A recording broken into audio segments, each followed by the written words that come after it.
दोस्तों, कई बार भक्तों और साधकों के जीवन में ऐसा समय आता है जो समय उनको पूरी तरह से तोड़ के रख देता है। उस समय पर विश्वास भी डगमगा जाता है।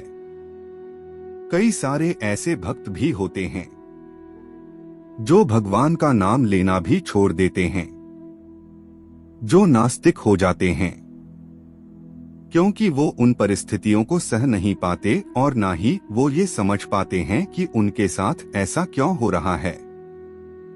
जो लोग पूजा पाठ करते हैं, भगवान की सेवा करते हैं, उनके दिमाग में बस एक ही बात होती है कि हमें सुख ही सुख मिले, सब कुछ हमारे अनुसार होना चाहिए, जो हम चाहते हैं वैसा ही होना चाहिए।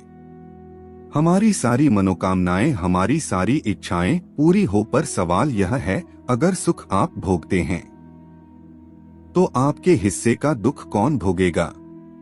दोस्तों, आज की यह वीडियो बहुत ही महत्वपूर्ण जानकारी देगी कि जब जो परीक्षा हमारी ली जाती है, जब जब आपके जीवन में दुख आता है, तो आपके साथ कुछ घटनाएं अवश्य होंगी। आपको उस समय किस तरह से खुद को मजबूत रखना है, सब कुछ इस वीडियो में आज बताया जाएगा। वीडियो शुरू करने से पहले छोटी सी रिक्वेस्ट है, अगर आप चैनल पर पहली बार आए हैं तो चैनल को सब्सक्राइब कर लीजिए। रिश्तेदारों और दोस्तों के साथ शेयर जरूर करें। वीडियो को लाइक करके कमेंट में राधे राधे जरूर लिखें, जिससे हमें पता लग सके कि हमारी दी हुई जानकारी आपको अच्छी लगी है। दोस्तों, सुख भोगने का असली मजा तभी आता है जब आपने जीवन में दुख भोग रखा हो, क्योंकि अगर आपको किसी लाइन को छोटा करना है तो उसके लिए सिर्फ उस लाइन के बगल में एक बड़ी सी लाइन खींच दो, जिससे जो पहली वाली लाइन है वो छोटी हो जाएगी। उसी प्रकार जब आपके जीवन में दुख आता है, परेशानी आती है, तभी आपको पता चलता है कि सुख की असली वैल्यू क्या है। एक भूखे को ही अन्न का पता होता है कि अन्न कितना जरूरी है, अन्न कितना महत्वपूर्ण है, कितना विशेष है। जिनके तन पर कपड़े नहीं होते, वही कपड़ों की वैल्यू को जानते हैं। जिसके पास घर नहीं है, वही घर की वैल्यू को जानता है। इसलिए जब दुख आपके जीवन में आता है, तभी आपको सुख की असली वैल्यू और उसका अनुभव अच्छे से समझ आता है। वैसे तो इस दुनिया में कोई ऐसा व्यक्ति नहीं है जिसने सुख और दुख दोनों को प्राप्त ना किया हो। दुख और सुख सब कुछ कर्मों पर आधारित होता है। कोई व्यक्ति ऐसे कर्म नहीं कर सकता जिससे सिर्फ उसको सुख की ही प्राप्ति हो, या फिर कोई भी व्यक्ति ऐसे कर्म नहीं कर सकता जिससे सिर्फ उसे दुखों की ही प्राप्ति हो। पूर्व जन्मों से ही ये कार्य चलता आ रहा है। इसलिए दुख भी भोगने होते हैं और सुख भी भोगने होते हैं। प्रकृति का भी यही नियम है। जब आप पूजा पाठ करते हैं और तब भगवान आपकी परीक्षा लेते हैं, आपके इष्ट देव आपकी परीक्षा लेते हैं, तब आप इन सब बातों को समझ नहीं पाते हैं कि वो आपकी परीक्षा क्यों ले रहे हैं। कई लोग जो पूजा भी सिर्फ इसलिए करते हैं कि उन्हें जीवन में कभी दिक्कत नहीं आनी चाहिए, उनको अगर छोटी सी भी कोई दिक्कत आती है तो वो सीधा भगवान को कोसने लगते हैं। भगवान को सवाल करने लगते हैं कि मैं तो आपकी इतनी पूजा करता हूँ, मैं तो बहुत ज्यादा पूजा पाठ करती हूँ, आपकी बहुत बड़ी भक्त हूँ, फिर भी मुझे इतनी समस्याएं क्यों आ रही हैं? इसके लिए आप एक उदाहरण के तौर पर एक कहानी सुनिए। एक व्यक्ति था जो भगवान की बहुत ज्यादा पूजा करता था। एक बार उसके पैर में मोच आ जाती है और वो चलने में थोड़ा असमर्थ हो जाता है। फिर वो भगवान के मंदिर में जाता है और वहां पर उन्हें ताने देना शुरू कर देता है कि भगवान, मैं तो आपकी इतनी पूजा करता था, दिन रात आपका ही नाम लेता हूँ, और फिर भी आपने मेरा एक्सीडेंट करवा दिया। तब उसी रात भगवान उसके सपने में आते हैं और उसे उस एक्सीडेंट का पूरा मंजर दिखाते हैं और समझाते हुए कहते हैं कि वो कोई मामूली एक्सीडेंट नहीं था, वो एक बहुत भयंकर एक्सीडेंट होने वाला था जिसमें तुम्हारी मृत्यु बिल्कुल निश्चित थी। तो कहीं ना कहीं तुम्हारे कर्म, तुम्हारी पूजा पाठ, मेरा नाम, ये सब लेने के कारण वो इतना भयंकर एक्सीडेंट एक छोटी सी खरोंच में बदल गया। तुम्हें सिर्फ थोड़ी सी मोच आई है। इसके बाद वो व्यक्ति समझ जाता है कि भगवान के कारण वो कितनी बड़ी समस्या से बाहर निकल पाया। इसलिए दोस्तों, भगवान जब भी आपकी परीक्षा लेते हैं तब वो असल में आपको इस लायक बनाते हैं कि आप अपने जीवन में सफल हो पाए। भगवान दुख को कभी कम नहीं करते, ना ही आपके जीवन से दुखों को हटाते हैं। दुख तो आपको अपने जीवन में भोगना ही पड़ेगा, वो तो आपके जीवन में आएगा ही, लेकिन उनको भोगने की क्षमता, उन दुखों से लड़ने की शक्ति आपको भगवान जरूर प्रदान करते हैं। और जब आपके अंदर दुखों को भोगने का सामर्थ्य आ जाता है तो आपको दुख नहीं लगेगा। फिर से आप एक उदाहरण समझिए। एक व्यक्ति मिर्ची खा रहा था और जैसे ही उसको मिर्च का एहसास होने लगता है तो उसने तुरंत एक गुड़ को खा लिया और उसको आराम लग गया। फिर उस व्यक्ति से दूसरा व्यक्ति पूछता है कि क्या मिर्च का तीखापन खत्म हो गया? तब वो पहला व्यक्ति जवाब देता है, नहीं, बिल्कुल नहीं। मिर्च का तीखापन तो उतना ही है, लेकिन गुड़ ने मिर्च के तीखेपन को झेलने की शक्ति दे दी, जिससे मुझे बिल्कुल नहीं लगा कि मैंने मिर्च खाई है।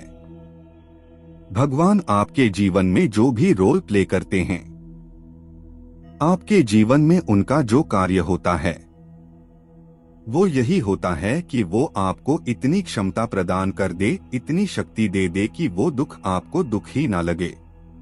इसलिए भगवान को दोष मत दीजिए, उनको कोसना बंद करें, अपने कर्म पर ध्यान दें, अपने बुद्धि और विवेक का उपयोग करें।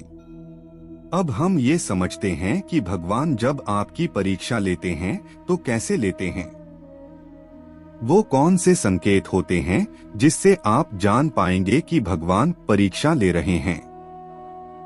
जब भगवान आपकी परीक्षा लेते हैं तो कई बार ऐसा होगा कि आप खाना खा रहे होंगे और दरवाजे पर आपके कोई अचानक से व्यक्ति आ जाएगा जो भूखा होगा, या फिर कोई मांगने वाला आ जाएगा, या फिर कोई जानवर जैसे कोई कुत्ता, कोई गाय आ जाएगा।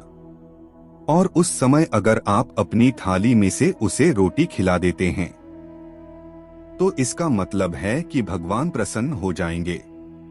कई लोग उस थाली में से नहीं बल्कि अपने घर में से रोटी दे देते हैं, लेकिन आपको उसी थाली से रोटी देनी है, क्योंकि इससे ऐसा माना जाता है कि आपने अपने मुंह का निवाला उसे दे दिया, और ये बहुत बड़ा दान माना जाता है। तो अगर ऐसा लक्षण दिखाई देता है तो समझ लीजिए कि भगवान आपकी परीक्षा ले रहे हैं। कई बार भगवान आपकी परीक्षाएं ऐसे लेते हैं कि जैसे आप कहीं जा रहे हैं और रास्ते में कोई व्यक्ति आपको मिलता है जो ठंड से कांप रहा है, तो आपके मन में यह भाव आ जाता है, आप उसके लिए कंबल, जैकेट या फिर अपना ही कोई कपड़ा दे देते हैं। यह भी बहुत बड़ा दान माना जाता है।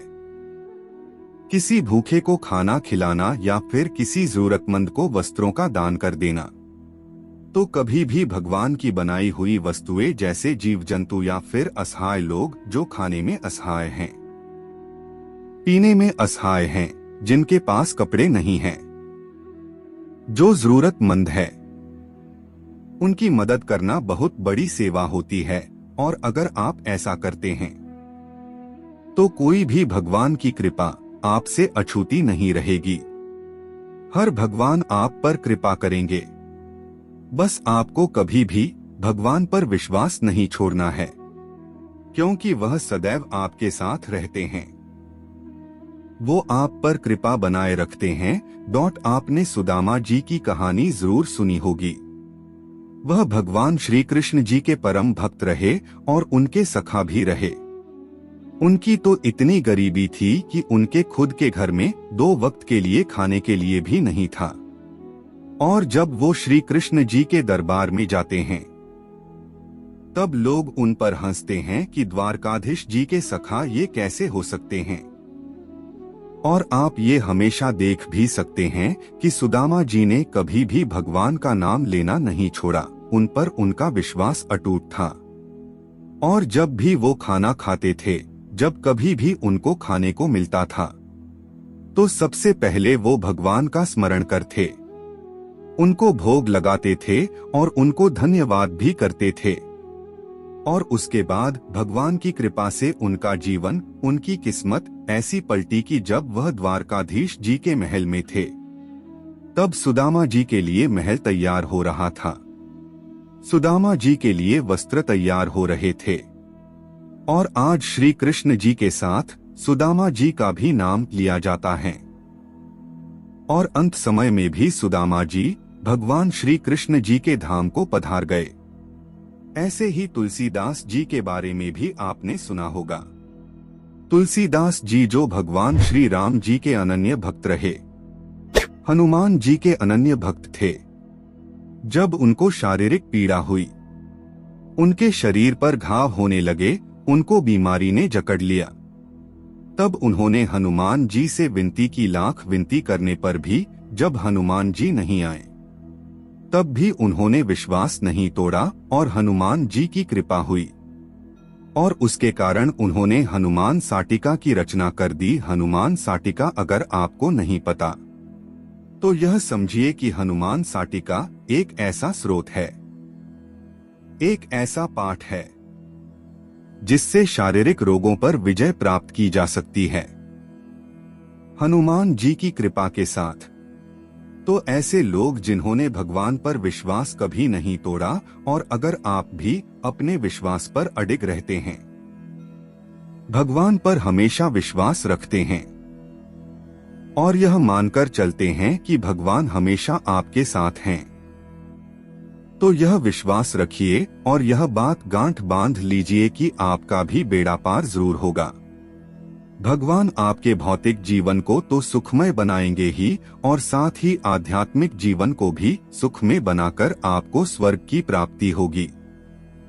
सदैव उन पर विश्वास बनाकर रखें। सुख दुख सबके घर में आते हैं, सबके जीवन में आते हैं, लेकिन भगवान स्वयं आपका भला चाहते हैं, आपकी रक्षा करते हैं।